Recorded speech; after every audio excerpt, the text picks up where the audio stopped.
एक प्रॉमिस जो दिया था मैंने अपने पापा को। बेटा देख, मैं तो अपनी जिंदगी जी चुका हूँ, अब जो भी करना है तुम्हें करना है। लौट आया हूँ वापस उसे पूरा करने। अब लूंगा मैं उस हर एक पल का बदला रन टाइगर रन, जो मैंने बिताया अपने पापा के बिना। हमारा ये टाइगर गूंगा है क्या? हाँ, हो गए तुम बॉस, लेकिन ये मत भूलना तुम किसके सामने बैठे हो। टाइगर हूं मैं। टाइगर ना ही चुप रहता है, ना ही धीरे बोलता है। टाइगर सीधा धाड़ता है। मगर इस राह पर मेरी मुलाकात हुई एक लड़की से। क्यों मेरी जिंदगी बर्बाद कर दी तुमने?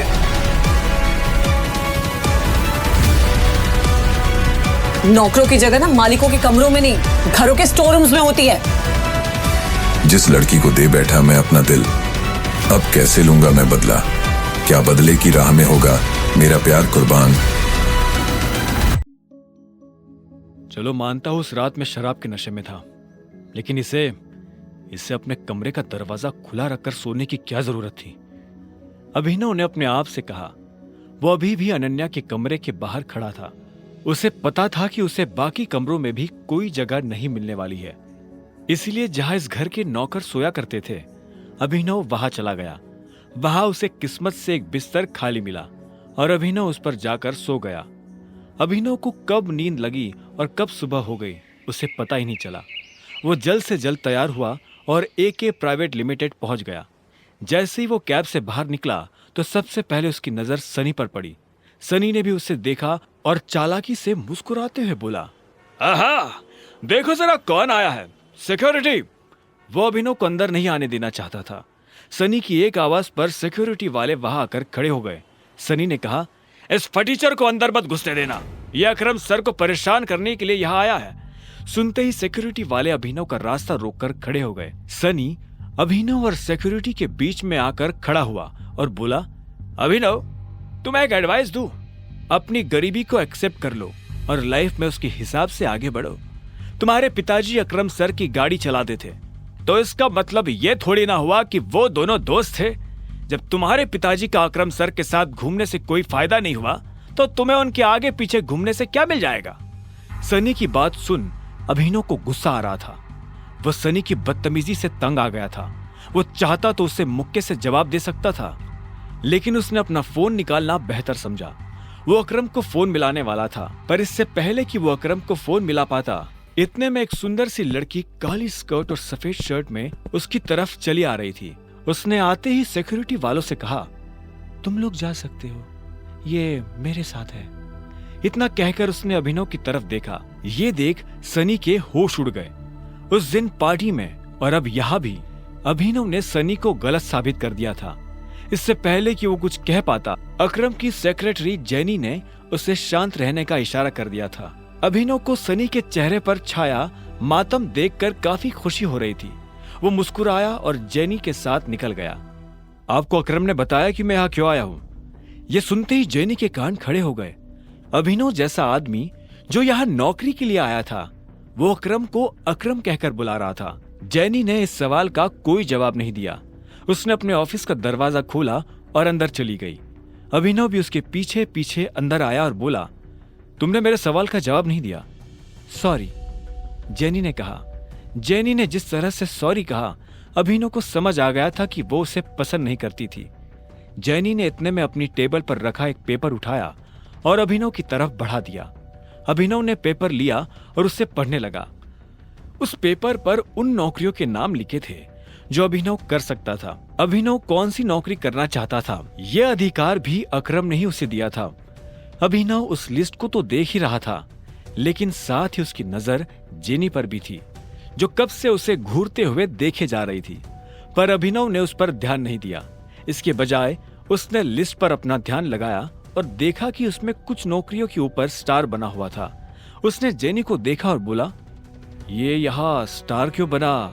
ये स्टार इसलिए बना है क्योंकि इन पोजीशंस पर हमारे पास ऑलरेडी कोई ना कोई काम कर रहा है और हम इन पर नई भर्ती नहीं ले रहे हैं। तुम चाय लेना पसंद करोगे या कॉफी? मैं मैनेजर बनना पसंद करूंगा। अभिनव ने भी उसके सवाल का जवाब ना देते हुए कहा। ऐसे में जेनी बोली, लेकिन मैनेजर की पोजीशन पर पहले से स्टार बना हुआ है। आप पता है मुझे। तो जिस पोजीशन पर पहले से कोई बैठा हुआ है उस पर तुम कैसे बैठ सकते हो? तुम क्या उस एम्प्लॉय को कंपनी से बाहर करवाना चाहते हो? मैंने तो ऐसा नहीं कहा। मैं बस इतना जानता हूं कि लिस्ट मुझे तुम्हें नहीं दी थी। हाँ, लेकिन तुम्हारा नाम? जेनी। जेनी ने गुस्से में कहा। अभिनव के सवालों से उसे चिढ़ हो रही थी। अभिनव को उसके नाम से कोई मतलब नहीं था। उसने आखिर में कहा, देखो जेनी, इसमें मेरी कोई गलती नहीं है। तुमने मुझे लिस्ट लाकर दी, मैंने उसमें से अपनी पसंद की पोस्ट चुन ली। अब आगे क्या करना है वो तुम देखो। अभिनव ने कहा। वो जो मांग रहा था सोच समझकर मांग रहा था।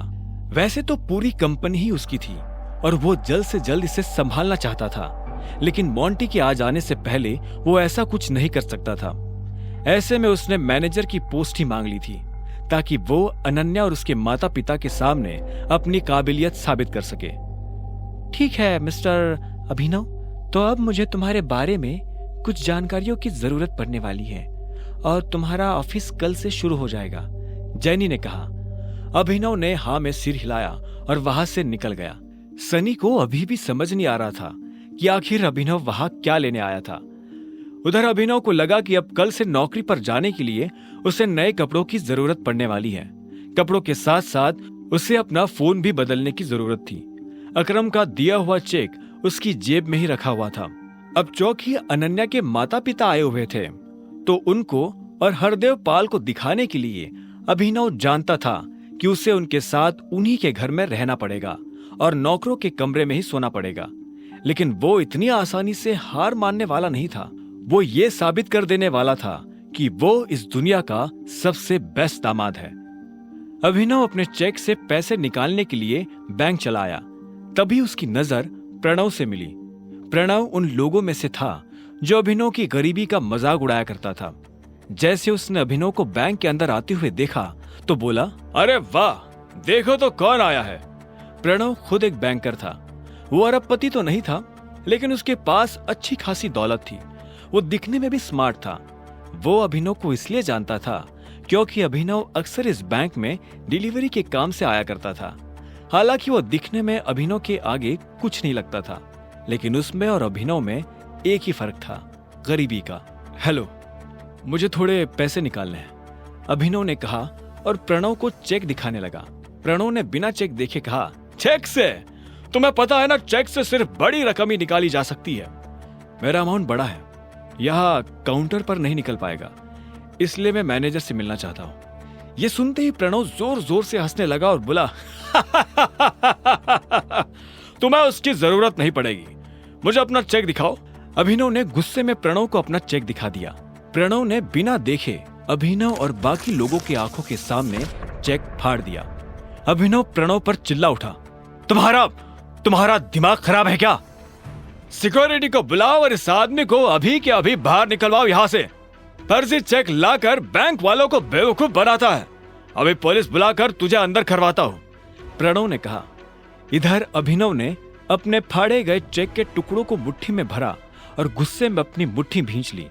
इतने में सिक्योरिटी वाले आए और उन्होंने अभिनव को चारों तरफ से घेर लिया। छोड़ो मुझे, छोड़ो, अभिनव ने कहा और गार्ड्स के हाथ से खुद को छुड़ाने की कोशिश करने लगा, लेकिन वो लोग उसे छोड़ नहीं रहे थे।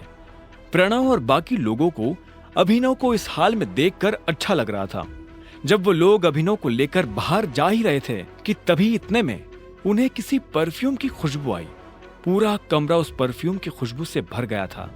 इससे पहले कि अभिनव देख पाता ये खुशबू कहां से आ रही थी, उसे एक आवाज सुनाई दी। क्या हो रहा है यहाँ? यह आवाज और किसी की नहीं बल्कि बलराज की थी। उसने अभिनव को दूर से ही पहचान लिया था। बलराज को देखते ही अभिनव की जान में जान आ गई थी। अब कोई उसका कुछ नहीं बिगाड़ सकता था। प्रणव ने बलराज की तरफ देखा और बोला, सॉरी सर, मुझे पता नहीं था कि आप इस तरह यहाँ आ जाएंगे। मैं तो बस इस आदमी को फर्जीवाड़ा करने से रोकने की कोशिश कर रहा था। यह सुन बलराज ने अभिनव को ऊपर से नीचे तक देखा और फिर गार्ड्स की तरफ देखते हुए बोला, छोड़ दो उसे, बलराज ने कहा और मैनेजर के कैबिन की तरफ बढ़ने लगा। उसने पलटकर अभिनव को भी अपने साथ आने का इशारा किया। अभिनव चुपचाप बलराज के पीछे चला जा रहा था। प्रणव और बाकी लोगों को समझ नहीं आ रहा था कि बलराज अभिनव को अपने साथ क्यों ले जा रहा है। जब प्रणव भी उनके पीछे जाने लगा तो बलराज ने पलट कर कहा, मैंने कहा तुम्हें मेरे साथ आने को। नहीं सर। बलराज ने उससे घूरा तो प्रणव के पैर थमे के थमे रह गए। अभिनव को बलराज का यह बर्ताव देख घबराहट हो रही थी। वो बस यही उम्मीद कर रहा था कि बलराज ऐसा कुछ ना कर दे जिससे उन लोगों को अभिनव की पहचान के ऊपर शक हो जाए। बलराज भी ये बात समझता था, इसलिए उसने प्रणव को देखते हुए कहा, अगर इसने कुछ गलत किया है तो इस बारे में मैनेजर को पता होना चाहिए। अगर तुम अपने लेवल पर एक्शन लोगे तो हो सकता है कि मैनेजर बुरा मान जाए। जी सर, प्रणव ने हाँ में सिर हिलाते हुए कहा। बलराज ने अभिनव को घूरा और उसे अपने साथ अंदर आने का इशारा करने लगा। दोनों एक साथ मैनेजर के बड़े से कैबिन में दाखिल हो गए थे। मैनेजर अपनी कुर्सी पर बैठकर कंप्यूटर पर काम कर रहा था। बलराज ने उसका ध्यान अपनी तरफ खींचने के लिए दरवाजे को जोर से बंद किया। अचानक से मैनेजर की नजर दरवाजे पर पड़ी। जब उसने देखा कि सामने बलराज खड़ा है तो मैनेजर खुद अपनी कुर्सी से खड़ा हो गया। बलराज सर, आप यहाँ कैसे? मुझे बुलवा लिया होता। बलराज ने उसे खींचते हुए देखा और बोला, वैसे तो मैं यहाँ कुछ काम से आया था, लेकिन बाहर जो मैंने तमाशा देखा तो मुझे लगा कि पहले उसके बारे में तुमसे बात कर लेनी चाहिए। तुम्हें पता है ये साहब कौन है? मैनेजर ने अभिनव की तरफ देखा। उसकी नजर उसके चेहरे से फिसलते हुए उसके हाथों और आखिर में उसकी अंगूठी पर चली गई। जैसे उसने अंगूठी पर बने उस निशान को देखा तो मैनेजर का मुंह खुला का खुला रह गया। उसके मुंह से निकला, बाप रे बाप, ये टाइगर है। ये कौन है? अभिनव ने बलराज से पूछा। ये उस टीम का आखिरी हिस्सा है जिस टीम के तुम कैप्टन हो, टाइगर। बलराज ने अभिनव को मैनेजर से इंट्रोड्यूस करवाते हुए कहा। अभिनव को इस बात पर विश्वास ही नहीं हुआ। प्रणव जिस मैनेजर के लिए काम करता था वो मैनेजर अभिनव के लिए काम करता था। इससे पहले कि अभिनव कुछ कह पाता, मैनेजर उसके पैरों में आकर गिरा और बोला, टाइगर, आपको यहाँ कितनी देर हुई और मैं आपके लिए क्या कर सकता हूँ?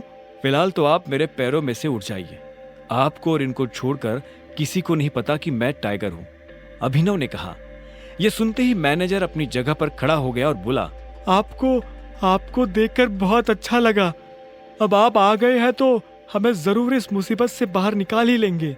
वो सब तो ये कर ही लेंगे, लेकिन उससे पहले आपको अपने नौकरों को सबक सिखाना पड़ेगा, क्योंकि अगर मैं सबक सिखाने पर आ गया तो आपको पता ही है क्या होगा। बलराज ने कहा और अभिनव के साथ जो हुआ उसने मैनेजर को सब बता दिया। ये सुनते ही मैनेजर का खून खौल उठा। उधर जब अभिनव और बलराज मैनेजर के कैबिन में खड़े थे तब इधर एक हट्टा कट्टा सा आदमी स्विमिंग पूल में काला चश्मा लगाकर खड़ा था। उसकी आंखों पर चश्मा, गले में सोने की मोटी चैन और बगल में विस्की का ग्लास था। उसकी बाहों में बिकनी पहने हुए एक लड़की खड़ी थी। वो आदमी लड़की के गालों को सहला रहा था। तभी उसे किसी के पैरों की आवाज सुनाई दी। उसने देखा उसका सेक्रेटरी भागते हुए उसके पास आ रहा था। सेक्रेटरी उस आदमी के पास आया और बोला, सर, अभी खबर मिली है कि टाइगर लौट आया है। यह सुनते उस आदमी का हाथ रुक गया। उसने लड़की के गाल पर से हाथ हटाया और हाँ में सिर हिलाते हुए सिगार पीने लगा। आप कहते हैं तो? सेक्रेटरी आगे कुछ कहता उससे पहले उस आदमी ने कहा, अभी नहीं, अभी तो आया है, थोड़ा उछल कूद करने दो, पर हाँ, इस बार उसे पिंजरे में डालने की गलती नहीं करनी है। सेक्रेटरी ने हाँ में सिर हिलाया और वहां से निकल गया। Who is tiger? बगल में खड़ी उस लड़की ने पूछा। उस आदमी ने जवाब में सिगार से एक लंबा कश लिया और धीरे धीरे उसका धुआं आसमान में छोड़ने लगा। अब आगे क्या होने वाला था, क्या करने वाला था मैनेजर प्रणव के साथ, और कौन था यह आदमी, जानने के लिए सुनते रहिए द रिटर्न ऑफ टाइगर, सिर्फ पॉकेट एफएम पर। रिटर्न ऑफ टाइगर के सारे एपिसोड्स को सुनने के लिए डिस्क्रिप्शन में दी लिंक से डाउनलोड करें पॉकेट एफएम ऐप।